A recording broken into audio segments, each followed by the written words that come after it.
I think that a lot of people don't understand that it's all of the challenges and struggles that's going to make them, it's either going to make or break them. I don't read studies very often, but I was sent a study about stress from somebody. It's probably the best study I ever read. And it's talked about the placebo effect of stress. And it said that they took some of the most stressed people in the world, CEOs, etc. And the ones who believed that stress was really bad for them were dying earlier because of the cortisol inside of their blood. And they said stress was really bad for them, they were having heart attacks. But the ones who believed that stress was good for them and it made them perform, I perform under pressure, stress is good for me, they were living longer. So the same drug inside of their blood, how they framed it inside of their mind had different effects on their body. So from that point onwards, even though I already thought this way, I knew I was the right way. I knew it was the right way to think innately because I've done pretty good in life that way. But this confirmed it. Every time I feel stressed or under pressure, I get excited. I hate to not be stressed. I wake up and I'm like, everything's fucked. Good. Yes. Like that's just how I am, right?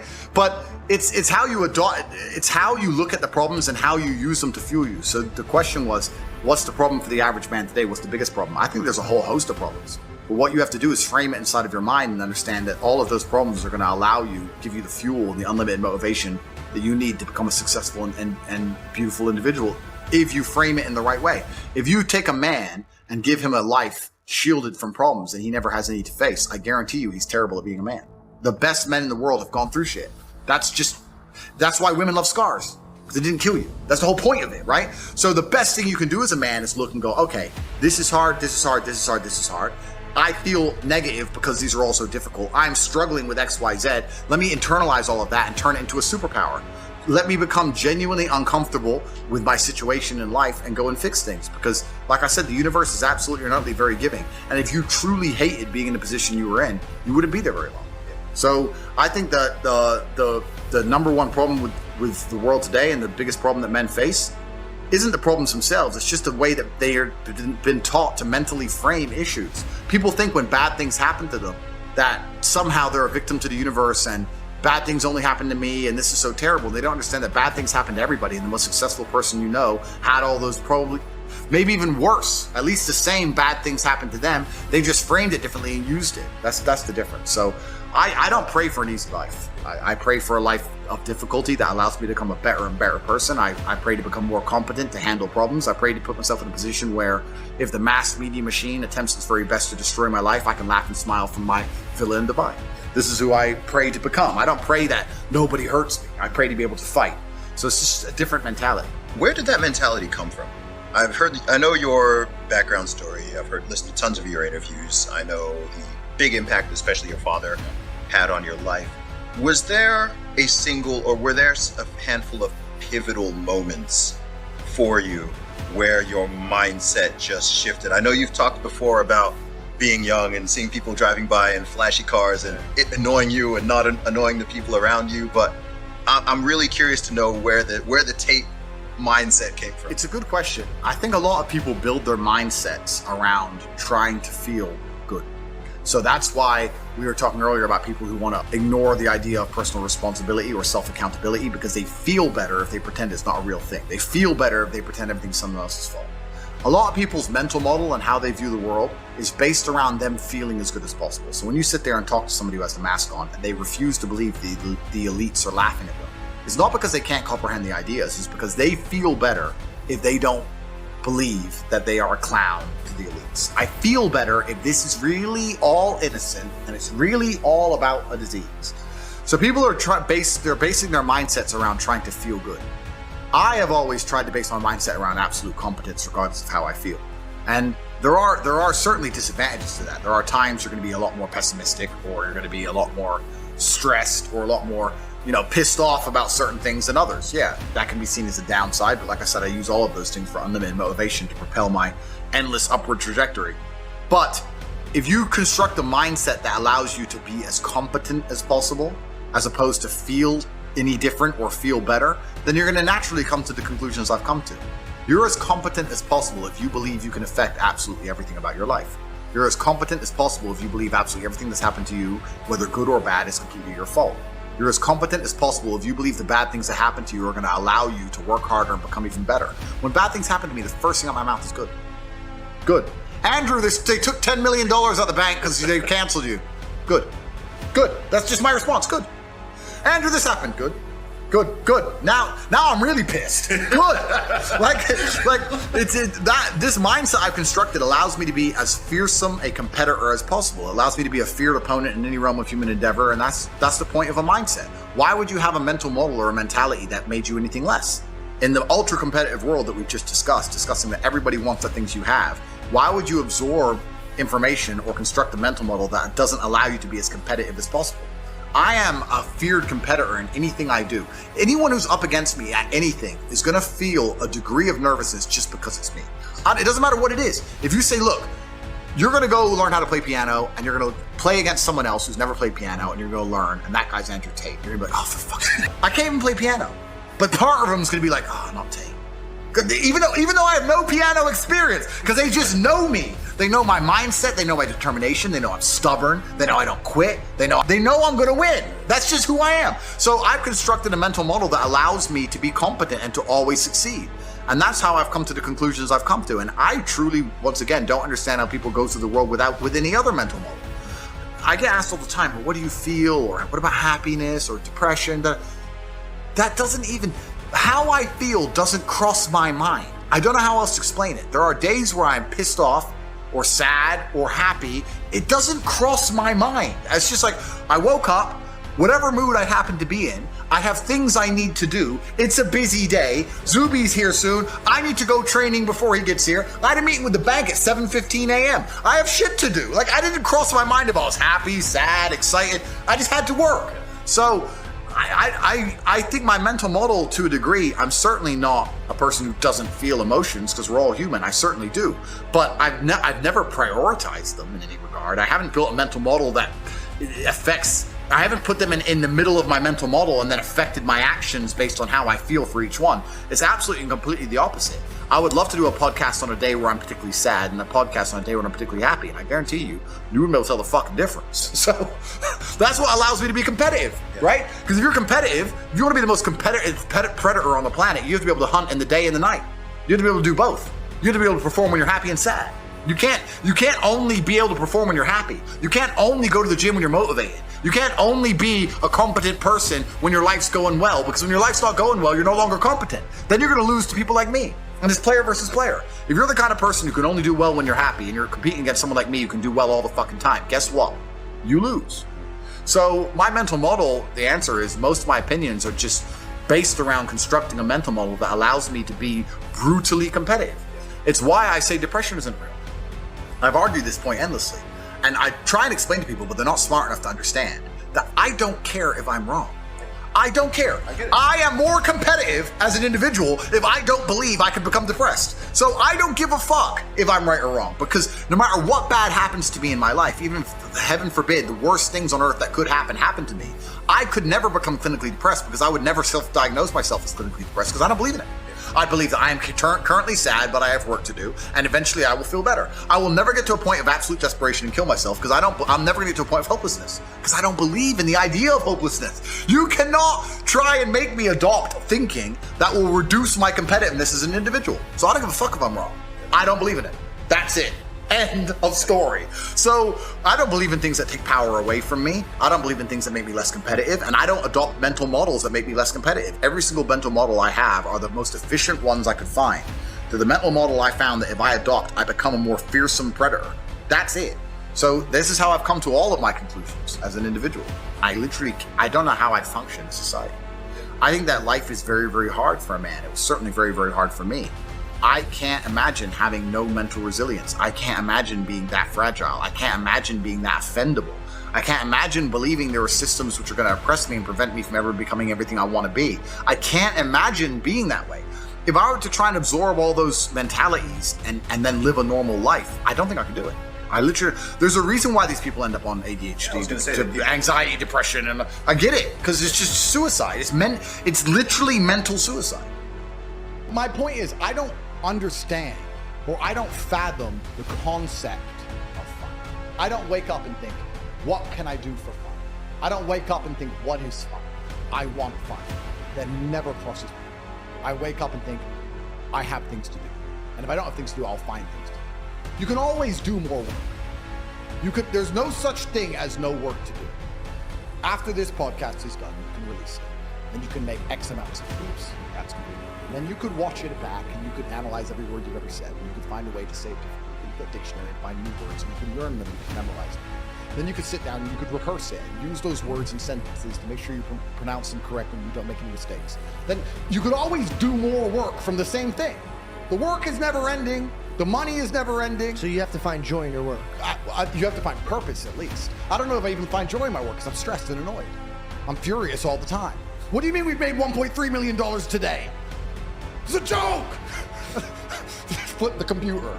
But it's you have to conquer the earth. Let's talk about this.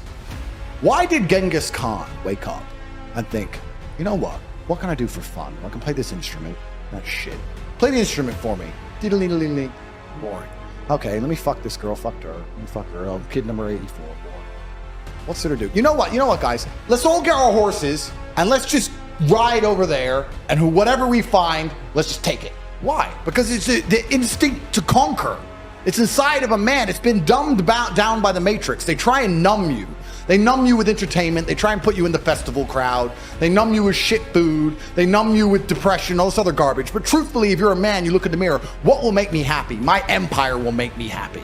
That's why Alexander the Great did what he did, and Julius Caesar did what he did, and Genghis Khan did what he did. They didn't have Google Maps. They didn't know where they were going. They just said, no, we've decided we're going to go take shit from other people and show we're the best. And that's what we're doing now, the successful men at least, in a financial sense. Why am I making money? I have nothing to buy. There's nothing to buy. I have it all. I have 4 Kernan's eggs, a Rimac, a Bugatti, 53 other cars, 40 properties. There's nothing to buy. I'm just taking it from other people. I'm winning the game. I'm conquering. And that's what I think truly is going to give you purpose in life. It's just conquest. Men have always been this way. That's why war was even happening in the first place. The Mongols raided Vienna. How long does it take to ride from Ulaanbaatar, Mongolia, on a horse to Vienna, Austria, across all of Siberia? And they were still mad enough and bored enough to go, nah, we need that city over there. That's the masculine essence, and it's been numbed down inside of people. Do you think they were ever considering fun at any point during this conquest? Because I don't think they were. Well, do you think they were just trying to dominate others?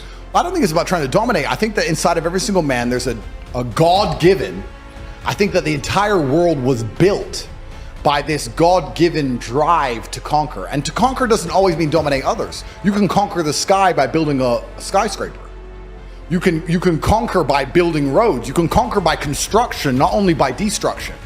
You conquer by turning up to a new territory and having a beautiful family and creating children. I think that's inside of every single man. I think it's been dumbed down by the Matrix, but I'm uninterested in fun. I don't understand the concept of fun. Fun is for women and children.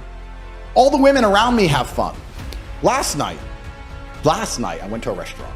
My brother and I, 3 or 4 friends, maybe 25 of the most beautiful women you've ever seen in your life. You sit down at this table, all this fancy food comes, all these bottles of champagne come. Everyone comes, the girls are laughing, drinking, everyone's having fun. Never at any point during the entire experience did I have any fun. I sat down on my phone, checked how much money I had, again, did some work, replied to important people, spoke to my fight coach about training and important things, spoke to the war room about important things in conquest, spoke to my legal team. Everyone around me is having fun. I'm getting things done. It looks like I'm having fun. But never did I ever for a second feel fun. And I didn't want to. I didn't try and join in the fun. I didn't try and go, yeah. No.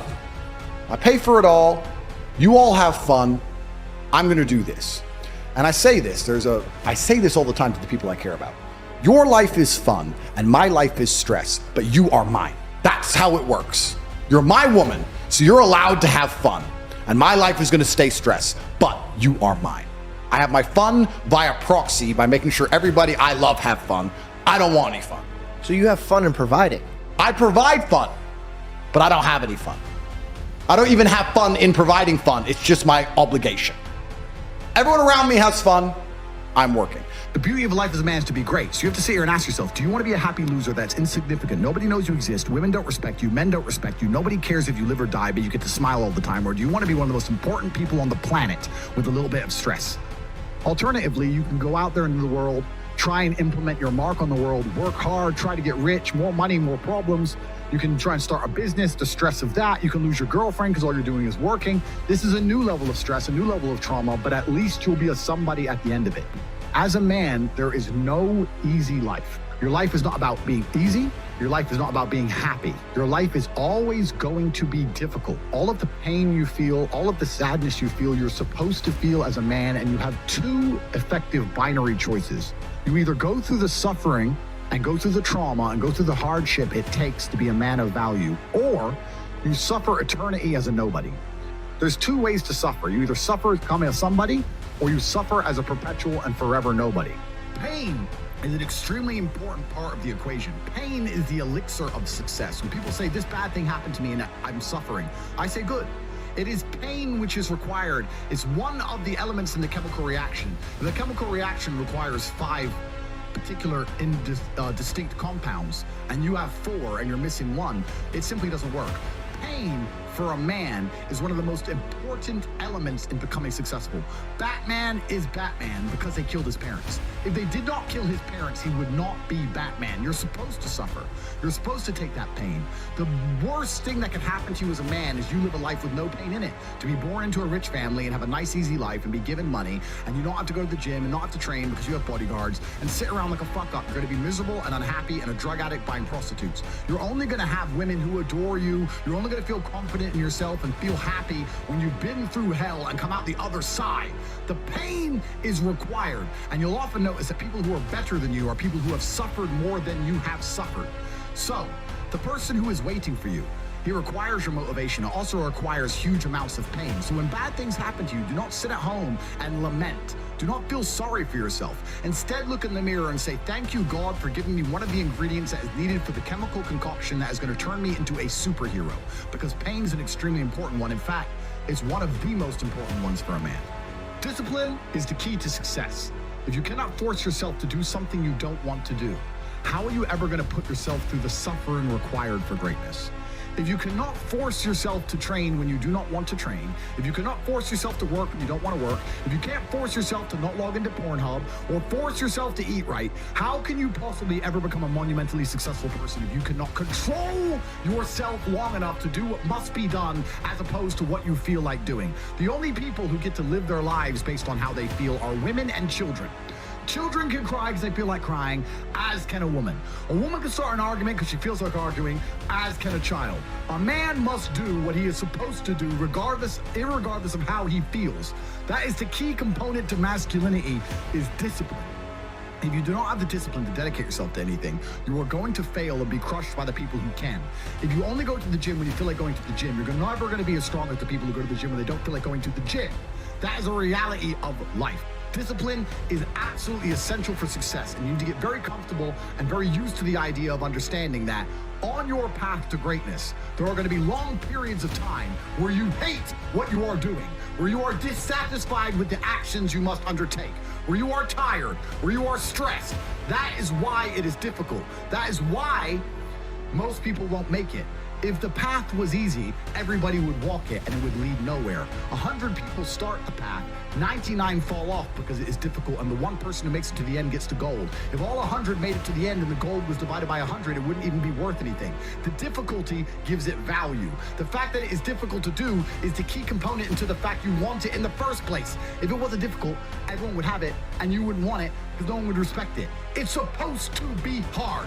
Life is supposed to be hard. You're supposed to think this is terrible. You're supposed to suffer and smile through the pain regardless. Discipline is the key to success in all realms as a man. And if you lack it, you stand no chance. You can give most people a roadmap to success. You can give them a Ferrari with a full tank of gas, and a lot of people still wouldn't make the destination because they would say the drive is too far away. Quitters, they don't have the discipline. You can tell them exactly how to do it. You can give them the mechanism to get there, but they don't have the discipline to complete the drive and end up at the destination. That is the majority of Earth. This is your competition. People who, even if they are told what to do, and people tell them exactly how to do it and help them do it, still quit, still fail because they lack discipline. Even me, with my monumental powers, I can't make a quitter successful. It doesn't matter how good I am. It doesn't matter how easily I make it for them to succeed. It doesn't matter how compendious and concise and powerful the real world is. It doesn't matter how much I text them and motivate them, how many emergency meetings I do to try and talk to them and hype them up, how much motivation I give them. It doesn't matter what I do. If they are a quitter, guess what they're going to do? They're going to quit. No matter how simple the map is to read, no matter how fast a Ferrari is, somewhere along the drive, the sun's gonna get in their eyes, and they're gonna sit there and go, I don't like this is hard, and they're gonna quit. Quitters are the number one type of people that nobody can help. If you're a quitter, I can't help you, life can't help you, God himself cannot help a quitter. So if you lack discipline, you lack the very basic building block to any type of success which exists on the planet. By every single metric which can be measured with science, you are going to stay a loser and a failure. I couldn't be happy if I was obese. I couldn't be happy if I was lonely. I couldn't be happy if I wasn't respected. I couldn't be happy if I couldn't whoop a dude's ass. I couldn't be happy in those scenarios, so I made sure none of them scenarios came true. I have earned my happiness via hard work. It's the top of a mountain which I have climbed. I deserve it. I deserve to go to sleep with a smile on my face. Yes, that's what I deserve. And every single guy who hasn't got it probably doesn't deserve it. The universe is very giving and very fair. People seem to think that the world is unfair, and those are all the same people who tell themselves they're unlucky. I actually believe the opposite. I believe the universe is a very giving place. I believe God is a very giving being, and that thing, the world, all in all, generally balances out and is pretty fair. If you're the kind of person who deserves a good life and works their ass off and genuinely wants it and tries very hard, guess what you get 99% of the time? A good life. And if you're the kind of person who doesn't really deserve it, slacks 3 days a week, a little bit lazy, he snakes his friends, talks behind people's back, blah, blah, blah, guess what? Your life ain't all that good. The universe is pretty fair and pretty balanced. I've yet to meet somebody who gets up every day, does what they're supposed to do, works hard, goes to the gym, then goes to work, does their best, makes their money, looks after it, is sensible, doesn't blow it, etc., who then fails. I've never met anybody who fails when they do all the right things. The universe is a very fair and giving place, all in all. There are very few exceptions to that. So when I see somebody who doesn't have the success they want, especially when I see, let's say, a group of people who don't have the success they want, there's no way you're all exceptions to that rule. You may want something, but you certainly don't deserve it, and that's why you don't have it. I think that as a man, your happiness comes from feeling respected over feeling loved. And the reason perhaps you're happy now is because you have more respect for yourself because of the decisions you're making, and you have self-respect. Yeah. And I think that a lot of men, even if they have self-respect, if nobody else respects them, they're struggling. I'm a very content person. I live a fantastic life. I'm not miserable or depressed. I'm not sad ever. But I don't wake up and go, I want to be happy today. No, sir. I wake up and say, okay, things must be done. And those things will be completed regardless of how I feel. Regardless of how I feel. You can lock me in a dungeon for an unknown amount of time in Romania, and I will still complete as many push-ups as I can possibly do. In the dark by myself. What else am I going to do? Sit there and be sad? Happy or sad? The push-ups must be done. It's called duty, it's called honor, it's called pride. So I'm asking you why you don't have them. You could be a genuine force for good in the world. And you know what's funny? The funniest thing, the most ironic thing about all of this, is that if you don't prioritize happiness and you prioritize feeling proud of yourself, you end up happy by extension. If you never make a mark on the world, then you effectively never existed. And when you're gone, nobody will care. And that's very important because you have a duty to your ancestors and you have a duty to God. So you must make a choice. And this is genuine choice to you people at home. Do you want to live in obscurity forever and be invisible and not matter and have an easier life? I would argue that it's not easier because in your heart and in your soul, you're going to feel guilty knowing you could have been something you're not. Or do you want to try your absolute best and struggle and suffer every day of your life paying the rent for all of the amazing things around you? We pay endless rent. We pay rent for our bodies. We pay rent for our relationships. We pay rent to keep our kids. We pay rent to keep our business. We pay rent to keep our freedom. Every single day is work to pay the rent. It's absolutely never ending, and you have to make that choice. So if you have a pen and paper in front of you, you need to decide, do you want to be invisible with a lower rent bill, or do you want to be important and work hard and suffer to make sure that the rent is paid? It's a choice you must make, and it's binary, and you must be extremely dedicated towards the decision you finally make. Everything is war. All of it. Sitting in the commute without losing your patience is war. Trying to find a way to escape your slave job is war. Keeping your wife happy and your children inspired is war. Training to become stronger than before is war. It is all war, and it cannot be avoided. And I'll tell you why it's war, because war is two opposing sides trying to achieve the same goal. Two opposing sides want the same land or the same influence over X land. And the car you want, the Ferrari, you're not the only person who wants it. The reason it's so expensive is because others people want it. The girl you want, the beautiful woman, everyone wants her. It is war. It is competition. Everything about life as a man is war. It is conflict because you are competing against the other men who want it the same, which is why discipline is such an important thing, which is why you must take the pain and add it to the concoction to become as formidable as possible. Life is war. This idea that you can go through life as a man and avoid war is probably the biggest mistake that most men make, because it is impossible for you to achieve anything significant without war. Running a business is war. Running a hotel, running a restaurant, running an online company, it's war. Training is war. Life as a man is war. You need to wake up and view it exactly as what it is. Everything I want, other people want. Everything I desire, other men are trying to get. This is a war and I must outcompete them. That is the best possible mental model you can have. Even in jail, it was a war for who could stay most calm. A war who could control their mind the best. A war for who could suffer the least. That is war. I was surrounded by people who lost their minds and I refused. It was a battle and I was successful. Life in and of itself as a man is a never-ending struggle and a never-ending battle. It is the constant of the human condition. I think everybody on the planet has something to prove. If you walk through life and feel like you have nothing to prove, then you're a loser. If you wake up each day and go, I don't owe anybody anything, I don't have to prove anything to anybody, then you are a loser because you are absolutely not being correct. You must prove yourself to other people. You must prove yourself to your bloodline, as we just discussed. You must prove yourself to God. God hates the lazy. He can't stand them. If he gives you all these genetic dispositions and these natural God-given gifts, if you have 2 arms and 2 legs and you can think, and you're not trying your absolute best, that's the reason you're not lucky. He doesn't like you. He likes the people which show him the beauty of his own creation. He likes to give somebody building blocks and then to build something amazing. It's the best thing about being a man. You get to build who you are, right? You can decide if you want to be a funny comedian or a musician or a kickboxing world champion or fight the Matrix. You can decide whatever you want to be. God loves to see that. Those people, for some reason, seem to be enormously lucky, right? The person who goes, I don't have to prove anything to God.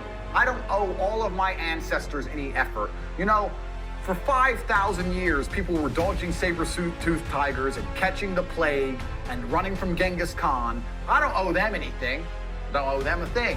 So I want to play video games. If you look at anything that builds a man into a man, there's a degree of suffering. It's usually the things that made you the best version of you are usually the worst things that happen to you. When are you even testing yourself in your day-to-day life? You're going to work, you're doing your job, you're sitting with your girl, you're playing video games. Where's your challenges? Where's your tests? How are you going to ever improve as a person if the most you do, perhaps, is sometimes go to the gym and follow a workout routine? There's no challenge, there's no fear, there's no consequence, there's nothing. You're never going to be at the upper echelon of masculinity unless you've been through difficult and hard things. If you're watching this, ask yourself a question. When's the last time you genuinely tested yourself? When's the last time you genuinely felt challenged? When's the last time you sat down and thought, I have to make this work? I need every single ounce of my strength and my capability and my competence to get myself in a situation where I can pull this off. You may not have done it your entire adult life. You've been avoiding these kind of situations because you're scared of the consequence. So many men say, I want to be the man, but they don't want to suffer. They don't want to fight. And I don't understand why, because even if you look at a superhero movie, they tell you, even in superhero movies, they make it very clear. Batman's parents died. That's why he's Batman. It's only pain that can teach a man. You need the difficulty, you need the suffering. All the bad things have to happen. There's no way to get there without the bad things. Win or lose, you can be a hero if you just fight. Why are you so scared of losing? What's the worst that's gonna happen? You have a black eye, you'll heal. When's the last time you even pushed yourself to do anything? When's the last time you got punched in the face? I miss my black eyes. Oh, you're scared to get in the ring. So was I. I still did it. Being a man isn't about not feeling things. It's about acting the way you're supposed to act, regardless of how you feel. I'm not afraid of feeling bad. I'm not afraid of anxiety. I'm not afraid of panic. Pain, for a man, is one of the most important elements in becoming successful. There's one path. There's one. There is one path to happiness, and that is masculine strength, and that's eating pain for breakfast. Men built of resilience who decide to resist oppression. Those are the kind of men that can literally save a nation. You need to find something you're afraid of and go do it. The pain is required. You get to live a movie as a man if all you had was some balls. Name a single attribute for masculinity which is going to come from a place other than trauma or pain. People say I've had a traumatic life. I say, well, then you're very, very fortunate. You had a traumatic life. Now, you may have misused that trauma. You may have misplaced it. You may have accepted the matrix telling you that you now have an excuse to fail, as opposed to using it to grow. But every single man of value went through trauma, and they went through pain. It's going to be painful to get strong, painful to get rich, painful to become important. It's going to be painful to become good with women. Your heart's going to get broken a bunch of times. You have to be prepared for the pain. If you're not ready for pain, you're never going to be anything that matters.